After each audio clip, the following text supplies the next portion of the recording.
They've opposed tougher sentences for violent criminals, and they are failing to give the police the powers that they need. It's the same old Labour, soft on crime, soft on criminals. The only criminal investigation he's ever been involved in is the one that found him guilty of breaking the law. I've prosecuted countless rapists. On the Prime Minister, I want tougher... Order. Labour's early release scheme, the price of prison collapse. Before we dive into what might be the most controversial policy decision of this government's term, do me a favour, hit that subscribe button. Because what I'm about to tell you isn't going away, and you'll want to stay informed as this story develops. Trust me on that. Right? Let's get straight to it. Labour MPs have just voted to release rapists and paedophiles from prison early. Yes, you heard that correctly. Not low-level offenders. Not white-collar criminals. We're talking about some of the most dangerous individuals our society has locked away. And if you're feeling a bit sick reading that sentence, you're not alone. Sir Keir Starmer's government has pressed ahead with plans that will see thousands of offenders released early, with some serving as little as a third of their sentence behind bars. A third. Let that sink in for a moment. Someone sentenced to 12 years could walk free after 4. Someone given 6 years might serve just 2. And we're supposed to feel safe with this arrangement. The Conservatives aren't mincing words. They are warning that these plans will take a sledgehammer to our justice system, that they will dismantle law and order in this country. Strong language, certainly. But when you look at the details, it's rather difficult to argue they're being hyperbolic. Critics have said offenders will be laughing all the way to their next crime. Chilling thought, isn't it? Tory leader Kemi Badenoch cut straight through the political niceties. She accused Labour of not having the backbone to fix Britain's prisons, suggesting instead that they thought they could quietly release dangerous criminals onto our streets. The word quietly doing quite a bit of heavy lifting there, because there's nothing quiet about the fury this has generated.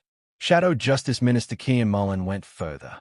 He said if anyone was in any doubt about whether they can trust Keir Starmer and Labour MPs on law and order, their votes have made it crystal clear. And what were those votes? Labour MPs voted to let thousands of rapists, paedophiles, and extremely violent criminals out of jail earlier. Not might do. Did do. Past tense. It's already happened. Think about the victims for a moment. Think about someone who survived a sexual assault, who went through the trauma of a trial, who finally saw their attacker sentenced, only to learn that the sentence they were promised has been cut, that the justice they were told they'd receive has been diluted. Victims of these sorts of crimes, Mullins said, will rightly be appalled by this, as will the wider public. And frankly, if you're not appalled, you haven't been paying attention. Here's where it gets properly grim. At some point, some of those vile criminals will commit further offenses when they should have been in prison. Not if, when, because that's what the statistics tell us happens. Reoffending rates don't lie.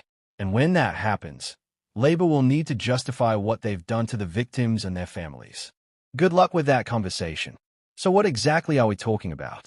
Prisoners on standard determinate sentences will be released after just a third of their sentence under an early progression scheme. They'll have enhanced supervision in the community, followed by a period on license, which, and this is important, is unsupervised. More serious standard determinate sentences will have a 50% minimum, which sounds reasonable until you remember that used to be 6 to 7%. They're making the serious category less serious. And if you're thinking, well, surely they'll monitor these people closely, think again. The plan includes an expansion of tagging to monitor offenders in the community. Tagging. Electronic tags. Because nothing says public safety quite like hoping a GPS device keeps a released sex offender away from schools. Former Minister Esther McVie didn't hold back during the committee stage. She said this bill takes a sledgehammer to our justice system and will dismantle law and order in this country. She went on to say that calling this a sentencing bill makes a mockery of us all. It should be called the Avoid a Sentence Bill. This bill, she argued, is a slap in the face to victims and will embolden offenders who will quite literally be laughing all the way to their next crime. McVie tabled amendments, including one that would ensure any early release scheme only applies to prisoners sentenced to less than 12 months. Seems reasonable, doesn't it? Keep the dangerous ones locked up, give a break to the minor offenders. That was defeated by a majority of 276 votes. Labour said no. Now, before you click away, make sure you're subscribed, because this story has more layers than you might think, and we'll be following every development. Kean Mullen made a point that's worth dwelling on. He said he's never met a victim of a serious violent or sexual offense who thinks the present system suitably punishes serious offenders. Never met one who thinks we should let these people out of prison earlier. But that's what this bill will do. The disconnect between what victims want and what this government is doing couldn't be starker. The Conservatives tabled an amendment that would have excluded certain offenders from early release. Rapists, those who commit assault by penetration, grievous bodily harm, stalking, sexual offenses against children.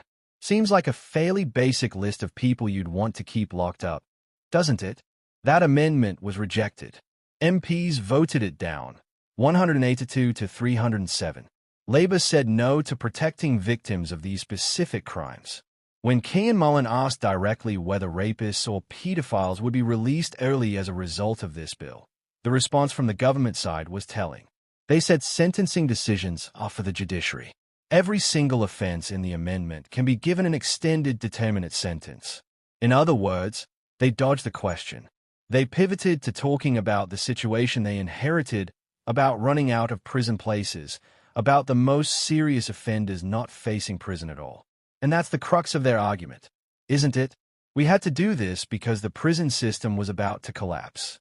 Justice chiefs feared a total collapse in law and order, with police unable to arrest any suspects because convicts were being moved into police cells. It's a crisis, they say. We had no choice. But here's the thing about political choices dressed up as necessities. There are always choices. They could have built more prisons. They could have fast-track construction. They could have reformed sentencing at the judicial level. They could have focused early release on genuinely low-level offenders. Instead, they've chosen to include some of the most dangerous criminals in our society. And it gets worse. This newspaper revealed that the progression model will apply retrospectively. Let that word sit with you for a moment. Retrospectively, meaning thousands of offenders already in jail will benefit from lighter sentences. People who were sentenced under one system will now be released under another. Someone convicted 3 years ago, whose victim has been rebuilding their life knowing their attacker is locked away for a set period, will now discover that period has been cut. More than 2,000 child sex offenders will be let out early. 2,000. Analysis reveals that the commencement date of the key piece of legislation, Section 20, that allows offenders to be released early is not specified. It will instead be set by Justice Secretary David Lammy. No parliamentary debate on the date. No further vote. Just a ministerial decision. Legal experts in the House of Commons have told Tory MPs that the expectation is that the new release measures would apply to people already sentenced. This is because the changes are being applied to all standard determinate sentences. The retrospective nature of this cannot be overstated. We're not just talking about future offenders. We're talking about people already convicted, already sentenced, already serving time. And now for the details that should make your blood run cold. Child sex abusers locked up for some of the worst possible offenses could be let out after spending just a third of their jail time behind bars. Only the most serious offenders will be forced to spend half of their sentence in prison, down from the current 6 to 7%. This list includes those convicted of rape and assault by penetration, but perverts caught making, distributing, or publishing child sex abuse images. Fiends jailed for sexual activity with a child, they could spend just a third of their sentence behind bars. Last year, 2,254 offenders were locked up for child sex offenses. Think about that number for a second. 167 perverts jailed for raping a female under 16 will serve less time. 548 pedophiles jailed for taking, permitting, making, distributing, or publishing indecent images of children will spend less time behind bars. 229 people convicted of sexual grooming could be allowed home sooner. Another 200 offenders, aged over 18, jailed for sexual activity involving a child under 16 will spend less time in prison. It doesn't stop there. 104 people jailed for sexual activity with a child under 13, and 248 caged for sexually assaulting a girl under 13, could also benefit. 54 people locked up for raping a child under the age of 13 could be let out earlier. Raping a child under 13. And we're letting them out early. Do the maths and it's staggering. 82% of offenders convicted of child sex offenses will receive a lighter sentence when compared against last year's figures. 82%. If you're not outraged yet, check your pulse. The government's defense is essentially this: we inherited a crisis, and if we don't do something, the entire system collapses. They are not wrong about inheriting problems. The prison system has been creaking under pressure for years. But the solution they've chosen, releasing dangerous offenders early, seems to prioritize managing capacity over protecting the public. There's a broader question here about what we value as a society. Do we value the rehabilitation and reintegration of offenders, even serious ones? Of course. But do we value that more than the safety of potential future victims? That's where this policy seems to have lost the plot. Enhanced supervision in the community sounds good on paper. But if you're the parent of a young child, the phrase enhanced supervision isn't particularly comforting when a released pedophile moves in down the street. And let's talk about that phrase on license. Sounds official, doesn't it? Sounds like there's oversight and control. But the license period is unsupervised. So after the enhanced supervision ends, these individuals are essentially on their own, with periodic check-ins at best. The monitoring relies heavily on those electronic tags, which can be cut off, which have a failure rate, which depend on offenders charging them and not finding ways around them. If you found this coverage valuable, hit that subscribe button. We're going to keep following this story as it develops, and you won't want to miss what comes next. The political calculation here is fairly transparent. Labour looked at the prisons crisis and decided that the electoral damage from releasing offenders early would be less than the electoral damage from a complete system collapse. They might be right about that calculation in the short term. But when, not if, but when, one of these early release offenders commits another serious crime, that calculation is going to look rather different. This is where the government's messaging has been particularly poor. They've tried to have it both ways, insisting that the worst offenders won't be released while simultaneously voting down amendments that would have explicitly protected victims of rape, sexual assault against children, stalking, and grievous bodily harm. You can't claim you're keeping the dangerous ones locked up while voting against measures that would actually keep the dangerous ones locked up. The retrospective application is what transforms this from a controversial policy into something that feels fundamentally unjust. When someone is sentenced, there's an implicit social contract. You committed this crime, you'll serve this time. The victim and society can plan around that certainty. Changing the rules halfway through breaks that contract. It tells victims that their justice is negotiable, that the promises made to them in court weren't really promises at all. And what message does this send to potential offenders? If you're caught and convicted, don't worry too much about the sentence because the political winds might change and you'll be out early anyway. It's hardly a deterrent, is it? The Commons votes revealed the stark divide on this issue. On the amendment to limit early release to sentences under 12 months, Labour had a majority of 207 to 6. On the Tory amendment to exclude rapists and child sex offenders, Labour had a majority of 125. These weren't close votes. This wasn't a government scraping through by a handful of votes. This was a deliberate, decisive choice. So what happens next? The bill will likely pass, these releases will begin, and we'll all be watching to see what happens. Will the enhanced supervision work? Will the tagging system prove effective? Or will we see a spike in reoffending that confirms the critics' worst fears? The tragedy is that we're conducting this experiment with real lives at stake. The lives of potential future victims who might be harmed by offenders who should still be in prison. The lives of the offenders themselves, some of whom might not be ready for release and might fail as a result. The lives of the communities where these individuals will be living, often without those communities having any say in the matter.